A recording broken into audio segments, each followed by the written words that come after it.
Hi, I'm CJ and this is my RC channel. Okay, one side shot kit, in case you're wondering, 378100.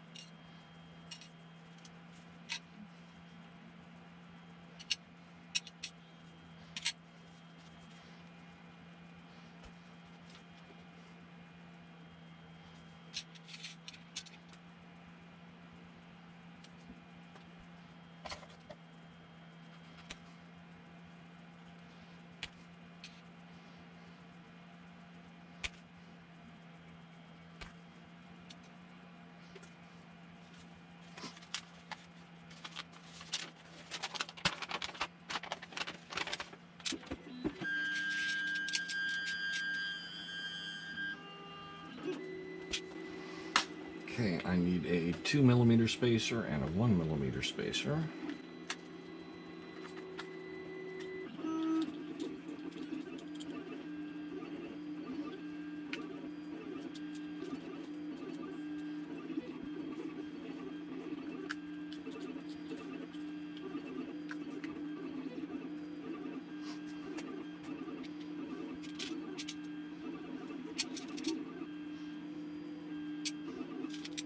Well, that is kind of a bummer. They don't give us either the spacers shown or the right ball studs. Now, I think I have ball studs that are going to be large enough.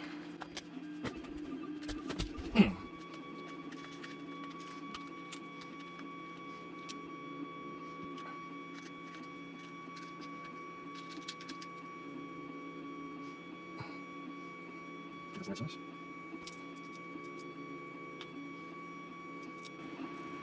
Okay, I think I'm going to be good to go there. Now I'm using the longer one here because it needs to go through a 1mm spacer, through the carbon fiber, and into that standoff. So I'd rather it be a little long than it be too short. Next question.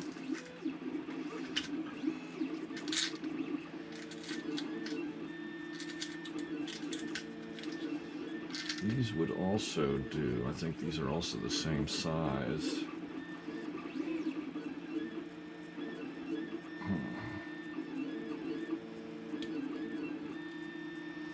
Yeah, see, that doesn't leave a lot of thread there.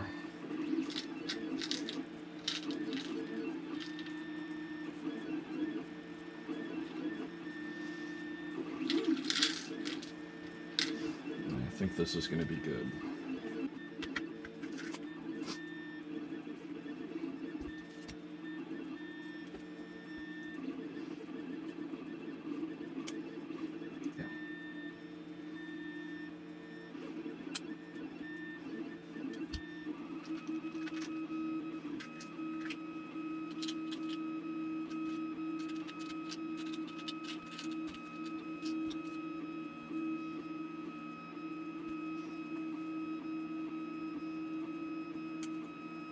That's a little better.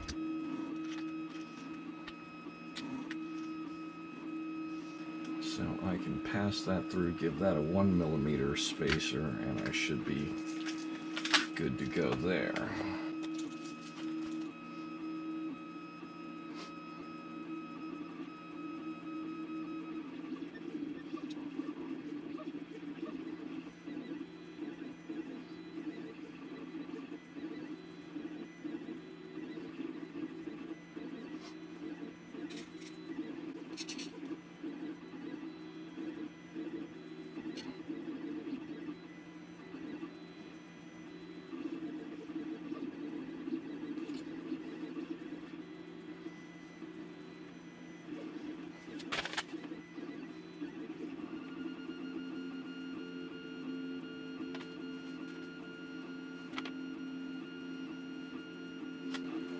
I need to get a conversion for the, their shock fluid.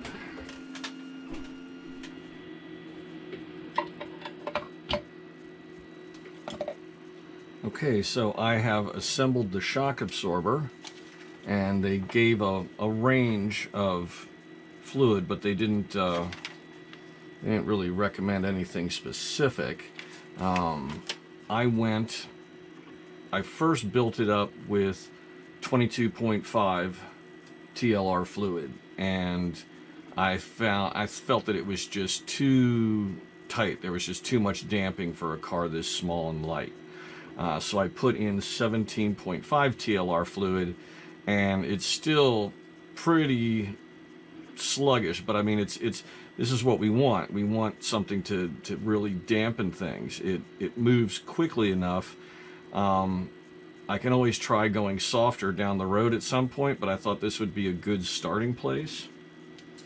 So I'm going to go ahead and assemble, and let's see how it goes together.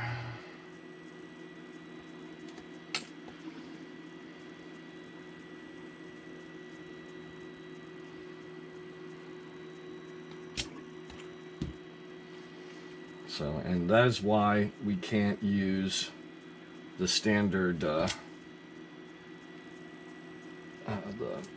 battery bracket above, but you can use the battery bracket from underneath. I don't know why they didn't mention that, but that is what I am doing, and if you build this, I definitely recommend doing that.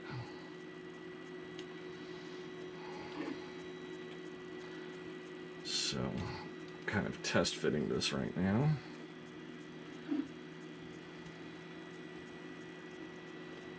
Let's see if that's going to be okay. I'm not sure I need that. I'm not sure I need this 2mm spacer with this particular ball stud.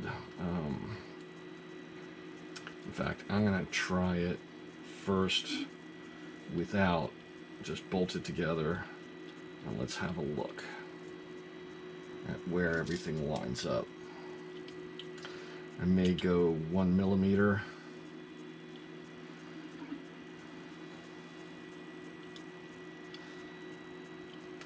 Okay.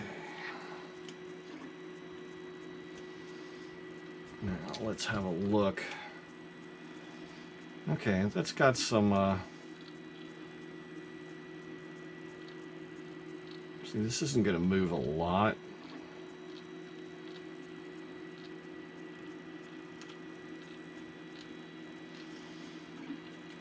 You know, it may turn out that, that this fluid is a little thin when you consider the leverage this has over the damper. I think I'll try it like it is and see where it goes. So, I think a 1mm spacer on there would be fine.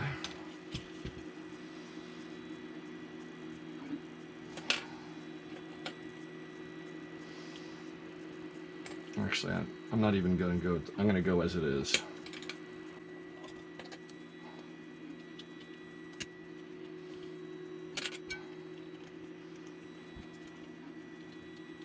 Yeah, let's get those shots.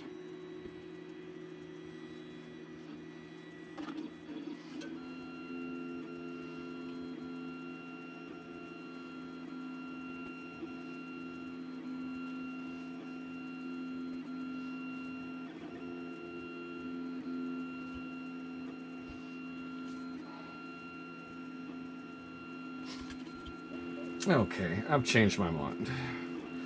I think what I'm going to do is, I think the best way for this shock to work is if it is more or less horizontal.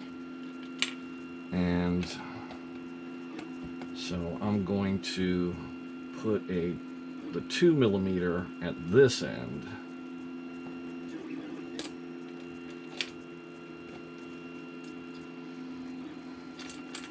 And put a 1mm at the other end, and that should with the two of them combined, hopefully.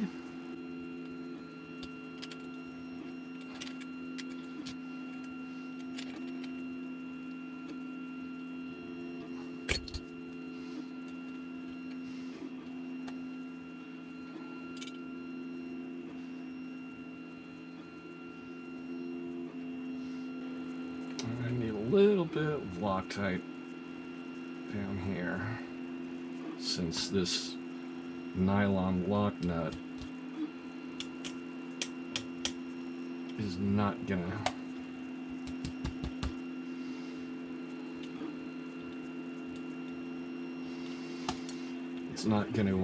get to the nylon part of it.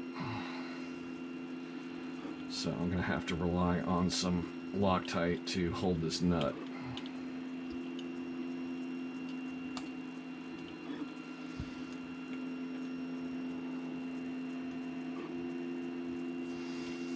Okay, so now the shock absorber is a lot closer to being horizontal, and it's not bumping up against anything during its motion, so I think I could put a 2mm under there instead of the 2mm at both sides. That'll pretty much level it out.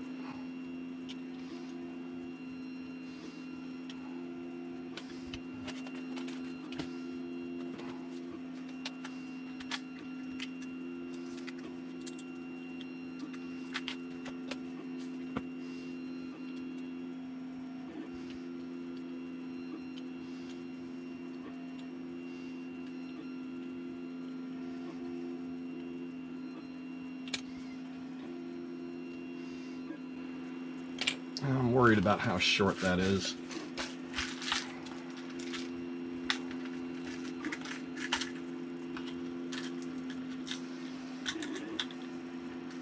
I've got a longer ball stud that I can swap in place.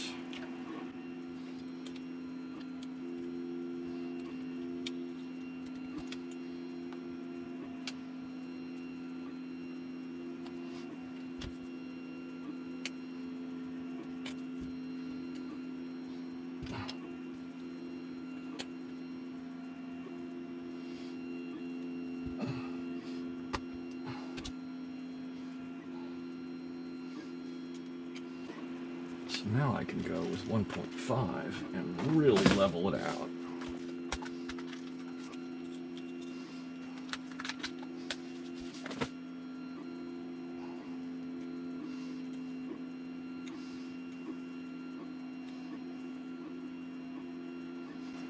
I think I was starting to strip that aluminum nut.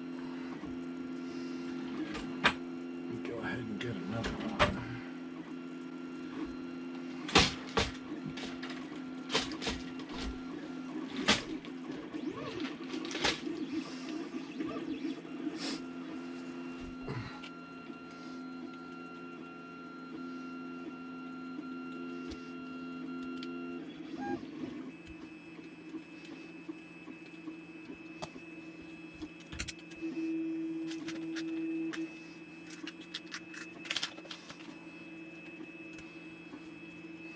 Okay, so now the shock absorber, when is almost perfectly horizontal.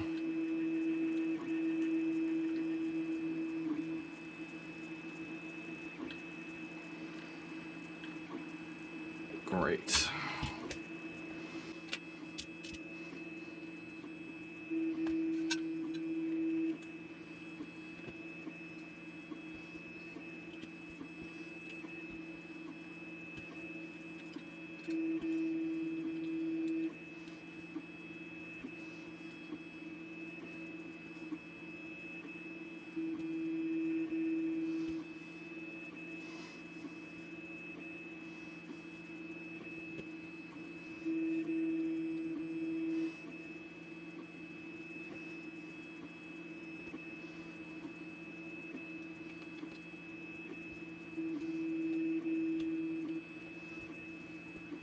Okay.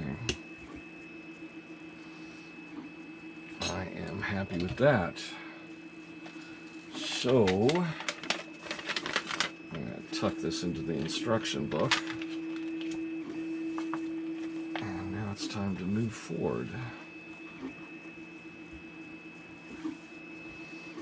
Okay, now this is where our side rails would come in if we were going to use them. They would basically attach here.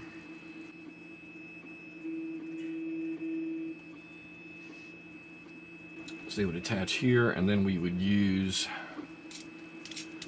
these standoffs.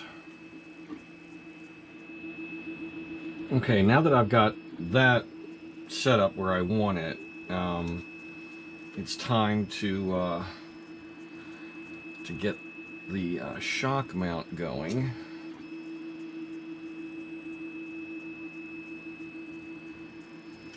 So I need to take these long standoffs.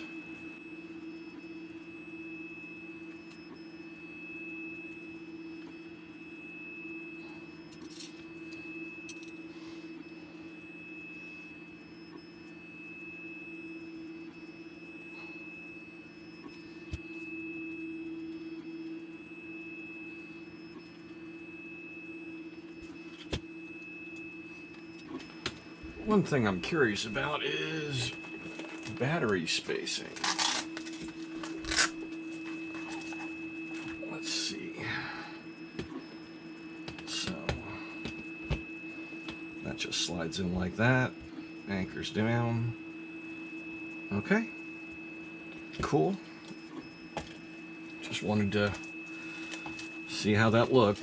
Always store your batteries in bags, always.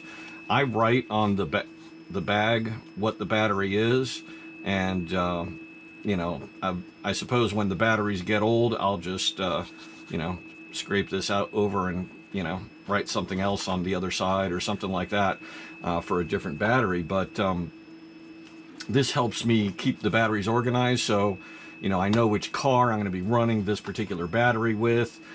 Usually I've got more than one of each type. I'll charge them up the night before the race and have them ready, you know, top them off the next morning if I feel they need a little extra bump.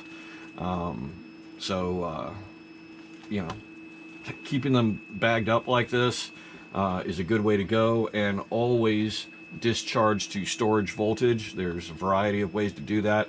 The best way is to do it through your charger, and it should be bringing your batteries down to 3.8 volts. Now, when I store my batteries any length of time, like if I'm not going to run for a couple of months, or you know, flying season's over, I put them in storage, and then every 2 or 3 months I'll go through all of the batteries again and throw them into storage mode again in case they've lost a little bit of voltage. I'll just run storage on them. It just takes you know, usually only 5 or 10 minutes of battery to just bring them back up to that nice storage level where they're safe, and you know, it's the best voltage to just keep the chemicals at a level of balance.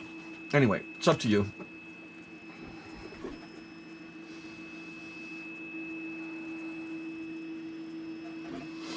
So now we need our body posts.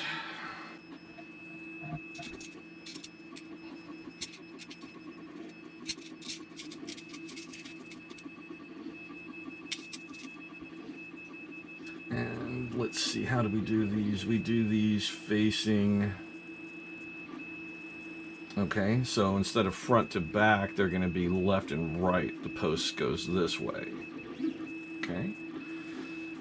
Usually on my Formula car, I've got my front going left to right, and I've got my side posts going front to rear. But I'll go ahead and set it up this way. I can always, you know, loosen the screws and change it around again.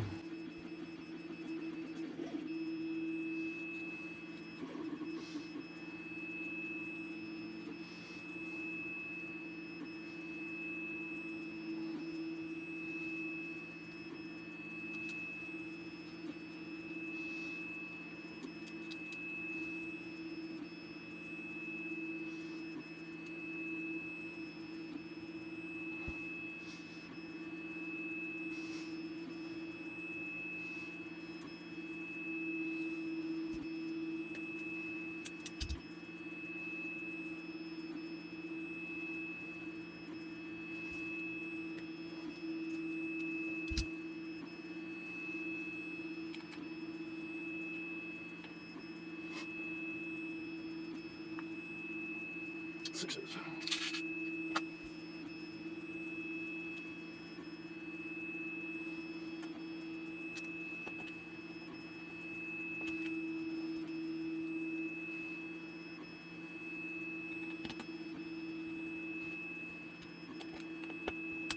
Okay.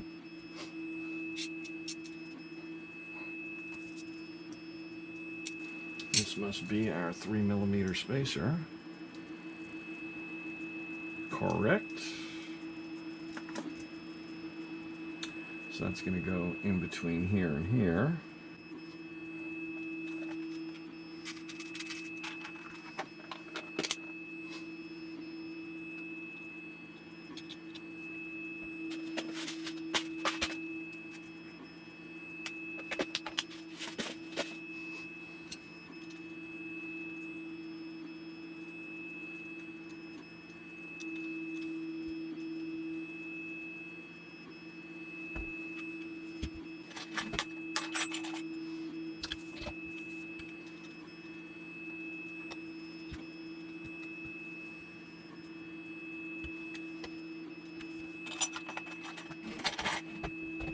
Okay.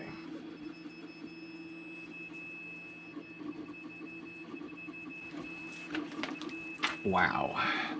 The amount of adjustments is amazing. Okay. Soft inline flex. The soft inline flex setting without the top deck allows both inline and side flex for increased mid-corner steering.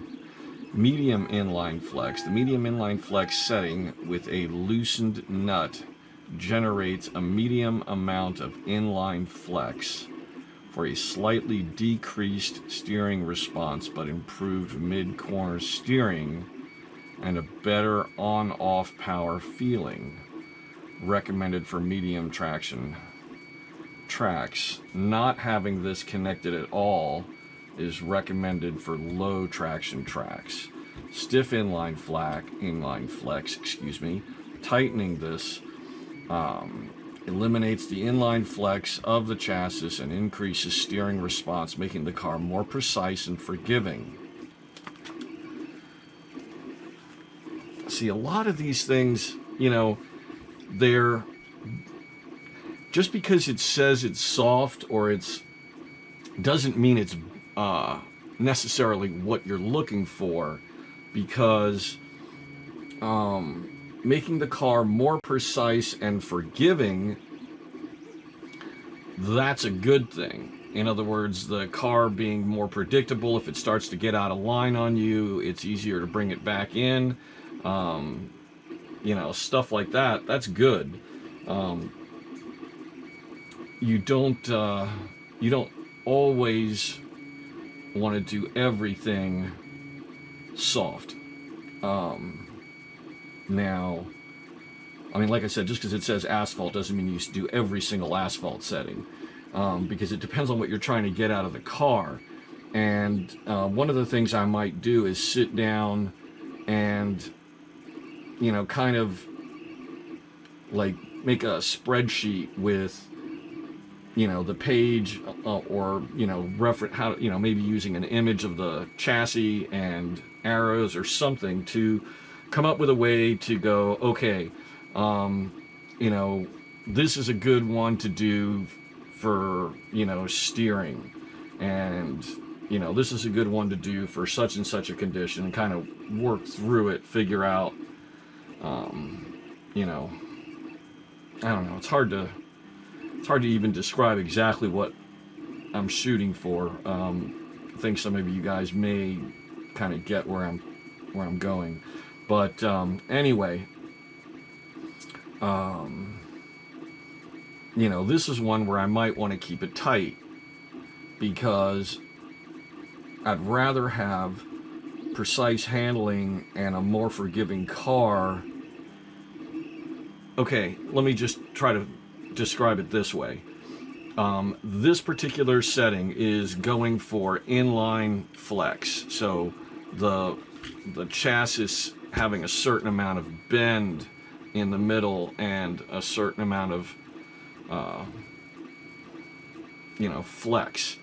And Whereas someplace else that you're making it soft, like not putting on the side rails here and here, that isn't necessarily going to do the same thing. This is really connecting the front and the back.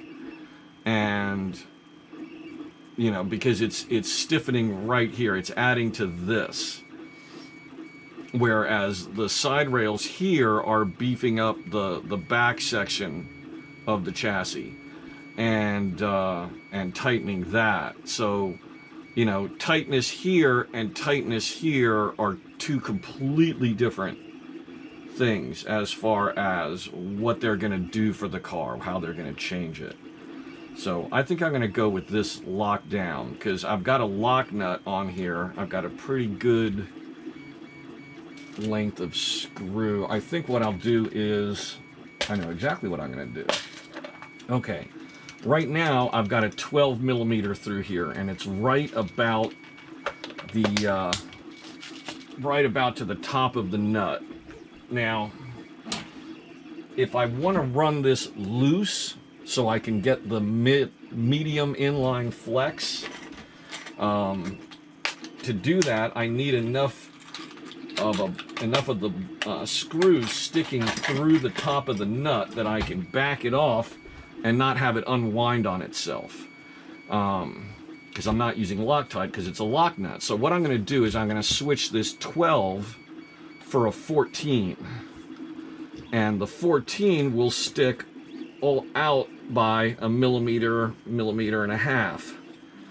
That way I can loosen it and the nut will still be sticking out. The screw will still be sticking out the end of the nut. So I'll still have all the locking capabilities of the nylon ring without having, while still being able to loosen it. Does that make sense? In other words, I'll be able to loosen this screw without and not have it get looser. It will stay wherever I put it. So, in other words, okay, let me just demonstrate. Right now it's snug and you can see the screw sticking through right here. Okay, if I back that off,